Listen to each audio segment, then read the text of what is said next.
Recognize gentleman from Texas, Mr. Gonzales, 5 minutes. Thank you, Chairman. Thank you, Secretary Noem. Thank you, Director Kent and Director Glasson, for your patriotism, your service to our country. Thank you to the families for allowing everyone to serve. We're grateful for that. Democrats like to show clip after clip. I represent a district that's half of the southern border. Our lives were turned upside down under Joe Biden, and now we have our lives back due to President Trump and due to the policies that y'all are executing. So thank you.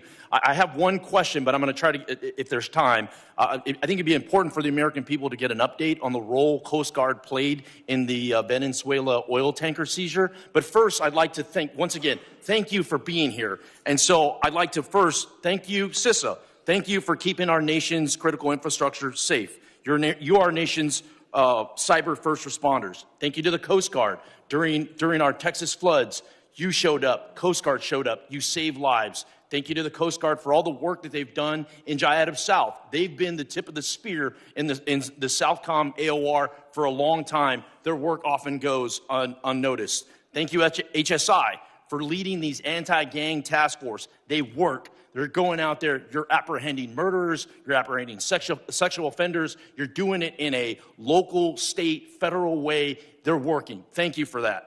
Thank you, ICE. Thank you for keeping us safe by deporting all these people. I really appreciate the innovative idea of DHS owning its own airplanes. It's ridiculous that we had to essentially contract out in order to have these repatriation flights. That is a game changer. Thank you for that. Thank you, ERO, for adding bed space. This is exactly how we continue to deport the millions of convicted criminal aliens that are in this country. Thank you, NCTC, for keeping us safe. You're exactly right. We thank you for vetting, for going out and finally doing the role of vetting these people. You and I served overseas. Many of us did. And we know oftentimes it was more dangerous at the chow hall than outside the wire, right? So thank you for that vetting.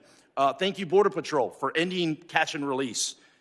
Thank you, TSA, for keeping us safe during all our travel, and then also looking into any future vulnerabilities. Thank you, Secret Service. Thank you for not only keeping our leaders safe, but a lot of people don't realize Secret Service is key to school safety. I think that's just so important that brings us all together.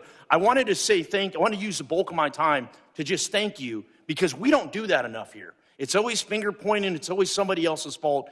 Please go back to your agencies and thank the men and women that are serving every day and helping to keep this country safe.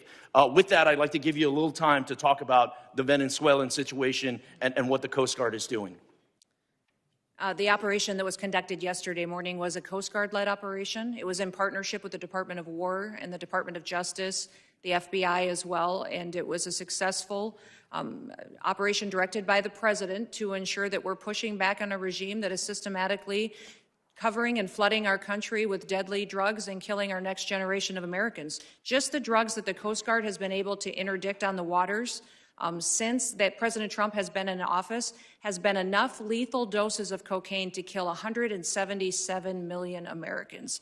That's 2/3 of our country that has been saved by blowing up, by going after and bringing to justice these individuals that are out at sea and those individuals that are funding it with a shadow fleet of sanctioned oil that should never be sold to benefit their profits and their pockets to kill Americans.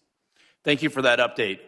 For many of us, it served in uniform. Oftentimes, it was overseas. It was in the Middle East, or it was in Asia, or it was in Europe. And I think those AORs are very important. But for too long, president after president after president, our backyard has been left wide open, and we are completely shocked why all these terrorists are in our country and all these people are unvetted, all this chaos is happening when in our own backyard was unsafe. So thank you again for one. I know you traveled, you met with heads of state, El Salvador, Mexico, a couple that come to mind. But I just want to thank you and for making our backyard a priority and ultimately to keep Americans safe.